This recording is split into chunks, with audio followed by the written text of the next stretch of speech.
Seorang karyawan perusahaan elektronik tewas usai lift yang ditumpanginya di tempatnya bekerja anjlok.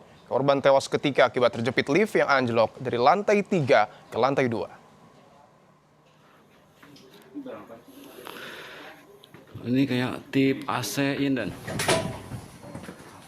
Korban tewas di tempat kerjanya di Ruko Roxy Mas, Gambir, Jakarta Pusat.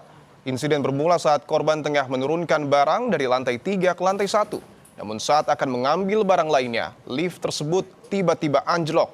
Polisi telah melakukan penyelidikan dengan menggelar olah TKP dan meminta keterangan dari 12 orang saksi. Hasil penyelidikan sementara tidak ditemukan unsur kesengajaan. Namun polisi akan memastikan ada tidaknya perawatan lift secara berkala.